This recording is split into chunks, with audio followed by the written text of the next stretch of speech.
أعوذ بالله من الشيطان الرجيم. بسم الله الرحمن الرحيم. يا أيها الذين آمنوا كتب عليكم الصيام كما كتب على الذين من قبلكم لعلكم تتقون أياما معدودات. صدق الله العلي العظيم. معزز حاضرین جمعہ، بزرگوں، دوستوں، جیسا کہ ہم سب کے علم میں یہ بات ہے کہ اللہ تبارک و تعالی نے محض اپنے لطف و کرم سے رمضان المبارک کا انتہائی قیمتی اور انتہائی بابرکت والے لمحات عطا فرمائے. اس سے گزشتہ رمضان میں کتنے ہمارے بھائی ہمارے ساتھ تھے، لیکن اس رمضان میں وہ ہمارے ساتھ نہیں ہیں، اور آنے والے رمضان میں بھی کن کن کی زندگی وفا کرے گی اور کون کون اگلے رمضان تک باقی رہے گا، اس کا یقینی اور حتمی علم صرف اللہ تبارک و تعالیٰ کو ہے. اس لیے حضور پاک صلی اللہ علیہ وسلم نے ارشاد فرمایا کہ اپنی نماز کو آخری نماز سمجھ کر کے پڑھا کرو. یعنی مطلب یہ ہے کہ جب نماز کے لیے یا کسی بھی عبادت کے لیے تم کھڑے ہو اللہ کے حضور، تو یہ سمجھنا چاہیے کہ یہ ہماری زندگی کی آخری نماز ہے یا ہماری زندگی کی آخری عبادت ہے. اس لیے کہ انسان اس دنیا سے کب جائے گا اس کا یقینی علم سوائے اللہ تبارک و تعالیٰ کے کسی کے پاس نہیں ہے. ابھی میں نے آپ کے سامنے قرآن پاک کی ایک آیت تلاوت کی، سورہ بقرہ کی آیت ہے، اور روزے کے متعلق بہت مشہور آیت ہے. اللہ تبارک و تعالیٰ ارشاد فرماتا ہے اے ایمان والو کتب علیکم الصیام، تم پر روزے فرض کیے گئے. آگے ارشاد فرمایا کہ یہ روزہ صرف تم پر ہی فرض نہیں کیے گئے بلکہ تم سے پہلے امتیں جو اس دنیا میں آئی ہیں ان پر بھی روزے فرض کیے گئے تھے. کما کتب علی الذین من قبلکم، جیسا کہ تم سے پہلے لوگوں کے اوپر روزے فرض کیے گئے. آگے اللہ تبارک و تعالیٰ نے اس روزے کا مقصد بیان فرمایا، لعلکم تتقون، تاکہ تم پرہیزگار بن جاؤ، تاکہ تم متقی بن جاؤ. اللہ تبارک و تعالیٰ نے تمام عبادتوں کے متعلق جنت کا وعدہ کیا. نماز پڑھو گے جنت ملے گی، حج کرو گے جنت ملے گی، زکوٰۃ ادا کرو گے جنت ملے گی، صلہ رحمی کرو گے جنت ملے گی، یتیم پروری کرو گے جنت ملے گی، بھائی کے ساتھ خندہ پیشانی کے ساتھ ملو گے جنت ملے گی، یتیموں کا سہارا بنو گے جنت ملے گی. غرض یہ کہ دنیا کی جتنی عبادتیں ہیں، چاہے وہ ہماری ذات بدنی عبادت ہو چاہے وہ مالی عبادت ہو، تمام کے متعلق یہ ارشاد فرمایا کہ جنت جنت جنت. لیکن اللہ تبارک و تعالیٰ نے روزے کے متعلق یہ ارشاد فرمایا کہ روزے کا بدلہ میں خود ہوں. اللہ تبارک و تعالیٰ نے روزے کے بدلے اپنے آپ کو پیش کیا، اپنی ذات کو پیش کیا، اپنا دیدار پیش کیا، اپنی رضامندی پیش فرمائی. اور اس کی وجہ یہ ہے کہ دیگر عبادتیں جو ہے وہ کسی نہ کسی درجے میں دکھلاوے کے لیے ہو سکتی ہے. آدمی نماز پڑھتا ہے تو ظاہر سی بات ہے کہ دوسرے لوگ بھی اس کو دیکھتے ہیں، چاہے وہ فرض ہو چاہے نفل ہو، چاہے اشراق ہو، چاشت ہو، تہجد ہو، اوابین ہو، کوئی بھی نماز۔ لیکن اسی طریقے سے حج ہے، حج پہ جائے گا، متعلقین کو اس کا علم ہو جائے گا، رشتہ داروں کو حج پہ جانے کا علم ہو جاتا ہے، دوستوں کو، عزیزوں کو، تمام کے تمام لوگوں کو حج پہ جانے کا علم ہو جاتا ہے۔ اور حج مالی عبادت بھی ہے اور بدنی عبادت بھی ہے، مال بھی خرچ ہوتا ہے اور مشقت بھی ہوتی ہے۔ نماز بدنی عبادت ہے، اس میں کوئی پیسے نہیں لگتے۔ زکوٰۃ مالی عبادت ہے، زکوٰۃ بھی آدمی دے گا تو ظاہر سی بات ہے کہ کسی نہ کسی کے علم میں یہ بات آ جاتی ہے، نہیں تو کم از کم جس کو زکوٰۃ دے رہا ہے اس کے علم میں تو ضرور ہے کہ زکوٰۃ کا مال فلاں آدمی دے رہا ہے۔ لیکن روزے کا معاملہ ان تمام عبادتوں سے بالکل ہٹ کر کے ہے۔ آدمی روزہ ہے، بغل والے کو، ساتھ میں رہنے والے کو علم نہیں ہے کہ بندہ روزہ ہے یا روزہ نہیں ہے۔ یہ صرف اور صرف بندے کا معاملہ ہے اور اللہ کا معاملہ ہے۔ اس میں یہ ہو سکتا ہے کہ لوگ کہیں، جب لوگوں کے درمیان ہو تو یہ کہیں کہ میرا روزہ ہے، لیکن جب تنہائی میں جائے، کھانے پینے کا موقع ہو تو کھا سکتا ہے، کوئی دیکھنے والا نہیں، کوئی روکنے والا نہیں، کوئی ٹوکنے والا نہیں، لوگوں سے چھپ چھپا کر کے کھا سکتا ہے۔ لیکن کھاتا کیوں نہیں؟ یہ صرف اور صرف اللہ کے لیے روزہ رکھا ہوا۔ اگر بندے کے لیے رکھتا یا دکھاوے کے لیے رکھتا تو ظاہر سی بات ہے بند کوٹری میں، بند کمرے میں کھانے کی گنجائش ہے، اور کھانے کے بعد جب تک کہ بندہ بتلائے نہیں کہ میرا روزہ نہیں ہے، اس وقت تک کوئی جان نہیں سکتا اس کو۔ پتہ یہ چلا کہ یہ صرف اور صرف اللہ کا اور بندے کا معاملہ ہے۔ روزہ رکھے گا تو اس کا علم صرف اللہ کو ہوگا، اور جس نے روزہ رکھا ہوا ہے صرف اس کو پتہ چلے گا۔ اس لیے اللہ تبارک و تعالیٰ نے روزے کا مقصد بیان فرمایا کہ روزہ رکھو گے تو لعلکم تتقون، تاکہ تم متقی بن جاؤ، پرہیزگار بن جاؤ۔ پھر یہ روزے سال کے نہیں فرض کیے، ارشاد فرمایا ایاما معدودات، گنتی کے چند دن۔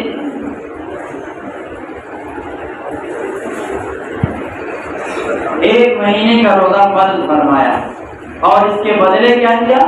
اللہ تبارک و تعالیٰ نے اپنی رضا عطا فرمائی۔ حضور پاک صلی اللہ علیہ وسلم کی ایک طویل روایت ہے حضرت سلمان فارسی رضی اللہ تعالیٰ عنہ سے۔ حضرت سلمان فارسی رضی اللہ تعالیٰ عنہ فرماتے ہیں کہ شعبان کے اخیر میں اللہ کے نبی صلی اللہ علیہ وسلم نے ہمیں ایک طویل خطبہ ارشاد فرمایا، اور خطبے کے الفاظ تھے شہر مبارک شہر عظیم، کہ رمضان المبارک کا جو مہینہ ہے مبارک مہینہ ہے، بابرکت مہینہ ہے، اور اسی طریقے سے عظمت والا مہینہ ہے۔ حضرت علی کی روایت میں آتا ہے کہ محروم ہے اور بدقسمت ہے وہ شخص جو رمضان المبارک کا مہینہ پائے اور اس کی مغفرت نہ ہو جائے۔ اللہ کی رحمتیں جو اس مہینے میں برستی ہیں، اور اللہ کی تجلیات، اللہ تبارک و تعالیٰ کے انوارات، اگر ہم میں سے ہر شخص کو اس کا ادراک ہو جائے اور اس کا احساس ہو جائے تو ہم اپنے کاروبار کو چھوڑ دیں گے، اپنے گھر کو چھوڑ دیں گے، بیوی بچوں کو چھوڑ دیں گے، اور صرف اللہ کے دربار میں مسجد میں آ کر کے 300 دن کا اعتکاف کر لیں گے۔ اور اس امت کے باتوفیق افراد نے یہ کر کے دکھلایا ہے۔ ہماری زندگیاں چونکہ گناہوں کے ساتھ بالکل لت پت ہے، اس لیے اللہ کے انوارات، اللہ کی تجلیات، گناہوں میں زندگی ڈوبنے کی وجہ سے احساس ان کا ہم نہیں کر پاتے۔ اللہ والوں کو جو سجدے میں مزہ آتا ہے، اللہ والوں کو جو تراویح میں قرآن سننے میں مزہ آتا ہے، ظاہر سی بات ہے کہ اس کا 0% بھی ہمیں نہیں آتا۔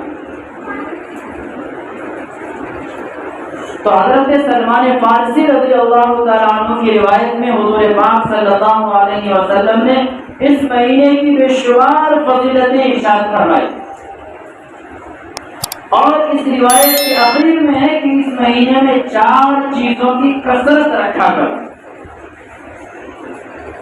وہی 4 باتیں آپ کے سامنے عرض کرنی ہیں، اور اس سے پہلے جو روایت کے الفاظ ہیں اس میں ارشاد فرمایا کہ روزے دار کی منہ کی جو بو ہے یہ اللہ تبارک و تعالیٰ کے نزدیک مشک سے زیادہ پسندیدہ ہے۔ اب ہمارے منہ کی جو بدبو ہوتی ہے یا بو ہوتی ہے، یہ 2 طرح کی ہوتی ہے۔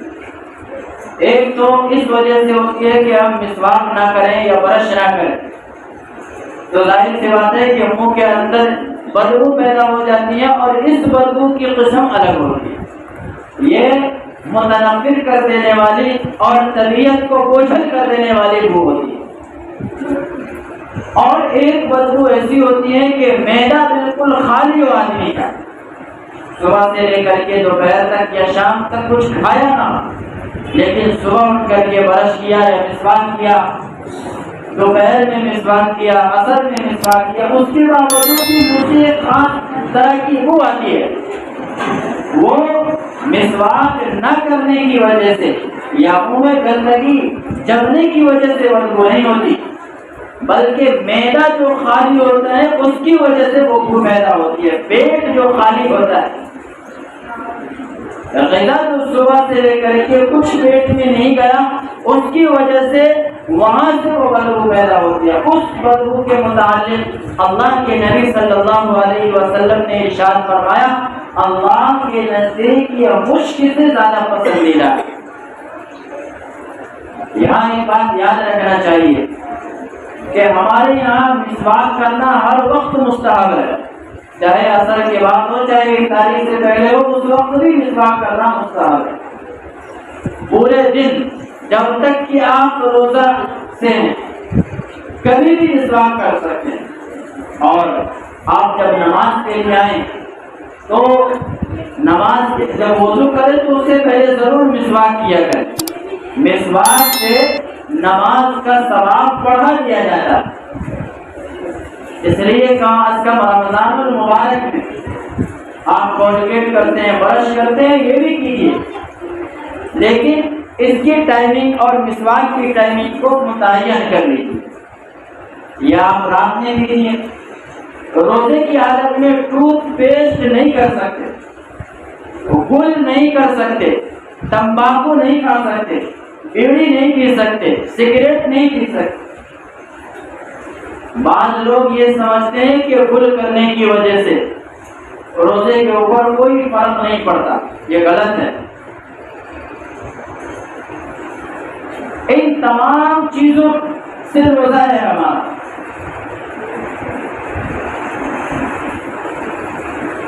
تو مسواک دن میں کسی وقت بھی کر سکتے ہیں، تازی مسواک ہو، اور اس کے اندر سے کڑوا پن جو پیدا ہوتے ہیں اس سے روزے پہ کوئی فرق نہیں پڑتا۔ یہ مسئلہ بھی آپ یاد رکھیں۔ نیم کا مسواک آپ کرتے ہیں یا پلو کا مسواک کرتے ہیں، جب مسواک آپ مارکیٹ سے لاتے ہیں اور پہلی مرتبہ کرتے ہیں تو کڑوا محسوس ہوتا ہے، اس سے روزے پہ کوئی فرق نہیں پڑتا۔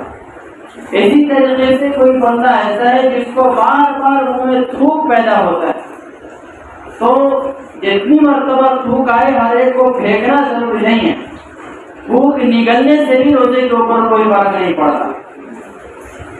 وضو کر رہے ہیں، وضو کا پانی اگر چلا گیا تب روزے پہ فرق پڑتا ہے۔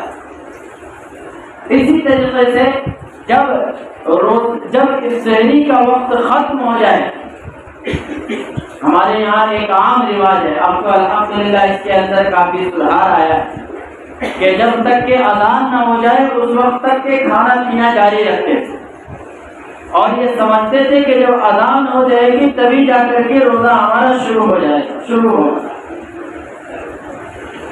سحری کا وقت متعین ہے، کارڈ چھپے ہوئے، بعض علاقوں میں اعلان کا سسٹم ہے، اعلان کی ترتیب ہے، لیکن اب ہر آدمی کے پاس گھڑی ہے اور ہر آدمی موبائل رکھتا ہے۔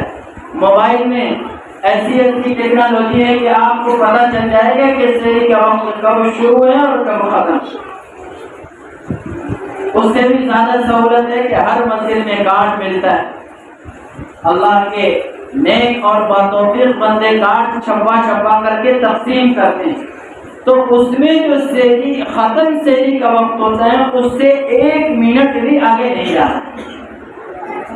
یہ بات آپ اچھی طریقے سے یاد رکھیں کہ ہم ذرا سی لاپرواہی کی وجہ سے اپنا روزہ کھو دیتے ہیں اور دن بھر بھوکا پیاسا رہنے کے سوا کچھ نہیں ملتا۔ اس لیے سحری کے وقت کو اچھی طرح نوٹ کریں، اور ہونا یہ چاہیے کہ جب سحری کا وقت ختم ہو، مثال کے طور پر آج کی سحری ختم تھی 5:17، تو کارڈ والے احتیاطاً اس کو 5 منٹ پہلے چھاپتے ہیں، لیکن آپ کو اسی پر عمل کرنا ہے، اس سے آگے نہیں جانا۔ 5:17 پہ کارڈ پہ اگر ختم ہے تو 5:18 پہ آپ کا کھانا پینا نہیں ہونا چاہیے، 5:17 پہ بالکل اسٹاپ۔ اچھا، جو لوگ اذان تک کھاتے پیتے رہتے ہیں ان کا کیا مسئلہ ہے؟ سیدھی بات ہے، ان کا روزہ نہیں ہوتا۔ سحری کا وقت جب ختم ہو گیا اور اس کے بعد آپ جان بوجھ کر کے یا انجانے میں بھی اگر کوئی چیز کھاتے پیتے رہے تو آپ کا روزہ نہیں۔ آپ اگر انجان ہیں تو آپ کے اوپر یہ لازم اور ضروری ہے کہ جانکار لوگوں سے معلوم کریں کہ سحری کا وقت کب ختم ہو رہا۔ آپ کو پورے دن کا روزہ رکھنا ہے اور اللہ کے لیے روزہ رکھنا ہے، تو آپ اس چیز کو بطور خاص یاد رکھیں، اور جب افطار کا وقت ہو جائے تو اب تاخیر نہیں، جیسے ہی افطار کا وقت ہو جائے اب فوراً کھانا شروع کریں۔ یہ تو بندش ہے، تلک حدود اللہ، اللہ کی طرف سے متعین کردہ حدود ہے، اس کے اندر رہ کر کے اس کے اندر بھوکا پیاسا رہنا یہ عبادت ہے۔ اگر ہم وقت کے بعد بھی کھاتے پیتے رہے اور یہ سوچے کہ چلو اذان کے 10 منٹ کے بعد افطاری کریں گے تو پھر یہ عبادت کا، یہ تو ہمارے من کے مطابق عبادت ہو گئی۔ اس لیے اللہ تبارک و تعالیٰ نے روزے کے اوپر وعدہ کیا ہے لعلکم تتقون، تاکہ تم متقی ہو جاؤ، پرہیزگار ہو جاؤ۔ اور اللہ کے نبی صلی اللہ علیہ وسلم نے اس مہینے میں خاص طور پر 4 چیزوں کی کثرت کی تاکید فرمائی۔ نمبر 1، کلمہ طیبہ کی کثرت، آپ چلتے پھرتے لا الہ الا اللہ محمد رسول اللہ پڑھتے رہا، اس کی کثرت۔ نمبر 2، استغفار کی کثرت، استغفر اللہ، یہ بھی کافی ہے، استغفر اللہ ربی من کل ذنب واتوب الیہ، یہ بھی کافی ہے، استغفر اللہ الذی لا الہ الا هو الحی القیوم واتوب الیہ، یہ بھی کافی ہے۔ حدیث پاک میں آتا ہے کہ جو استغفار کثرت سے کرتا ہے اور اس کے گناہ سمندر کے جھاگ کے برابر، دنیا میں موجود درخت کے پتوں کے برابر بھی ہو، تو اللہ تبارک و تعالیٰ استغفار کی کثرت سے استغفار کی کثرت کی وجہ سے گناہوں کو معاف فرما دیتے۔ اور اگلی 2 چیز ارشاد فرمایا، اگلی 2 باتیں ارشاد فرمائی آپ صلی اللہ علیہ وسلم نے، جہنم سے خلاصی کی، اللہ تبارک و تعالیٰ سے دعا مانگو، یعنی جہنم سے پناہ چاہو اور جنت کی طلب میں لگے رہو۔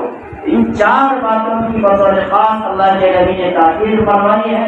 ہمیں چاہیے کہ ان 4 باتوں کو مستحضر رکھیں اور اس پر عمل کرنے کی اللہ توفیق عطا فرمائے۔ وآخر دعوانا الحمدللہ۔